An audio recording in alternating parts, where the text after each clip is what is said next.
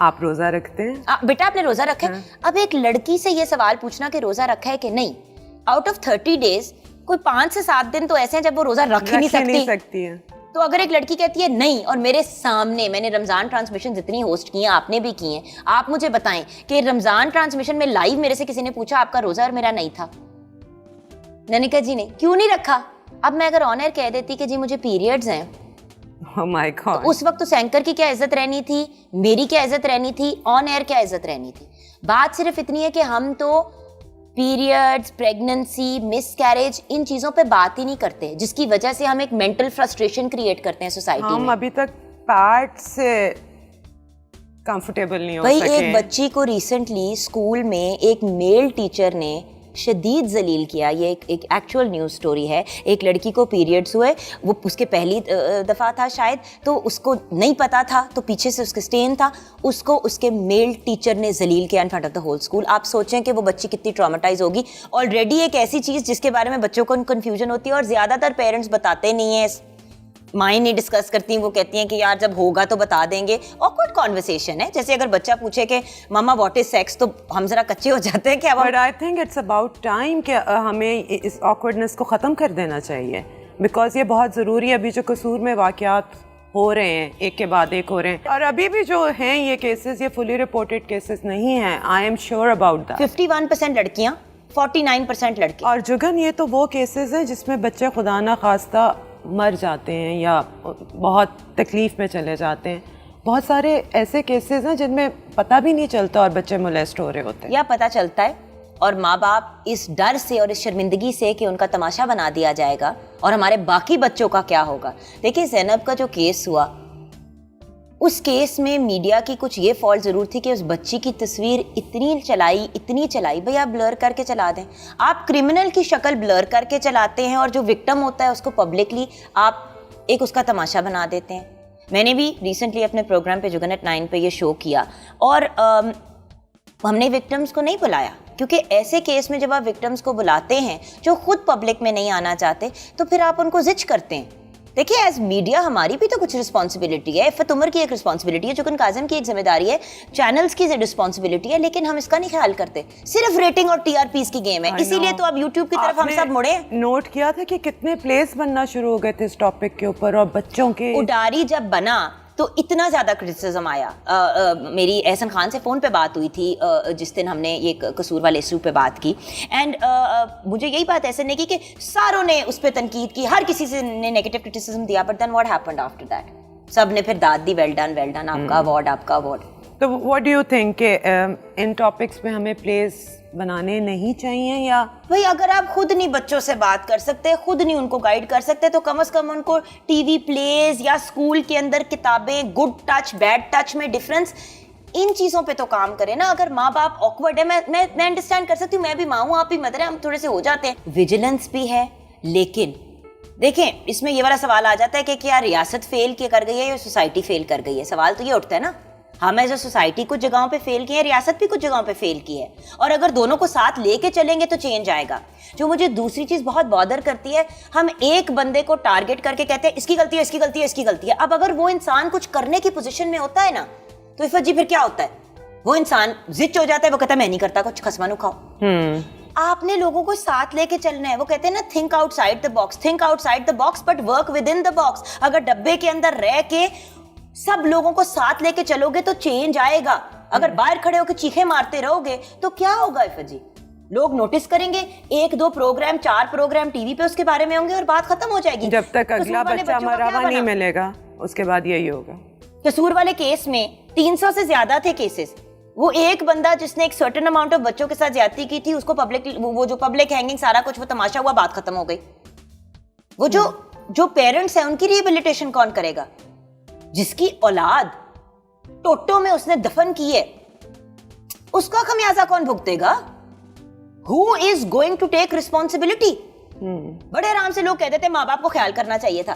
بھائی جس گھر میں 15,000 روپے سیلری ہے دیدی, اور دوسرے مطلب, اور چلو ماں اور باپ دونوں کام کر رہے ہیں تاکہ بچوں کے مستقبل کو سیکیور کر سکیں, وہ کیا کریں؟ نوکریاں چھوڑ کے گھر بیٹھ کے بچوں پہ کے پیرے دیں. تو پھر کیا کر سکتے ہیں؟ یہ جانور تو انسان کے اندر کہیں کبھی کسی وقت بھی آ سکتا ہے. بٹ جانور بھی ایسے نہیں کرتے. بات تو یہ تو جانور بھی ایسے نہیں کرتے, یہ تو کوئی اور ہی مخلوق ہے. پر یہ ہے مخلوق.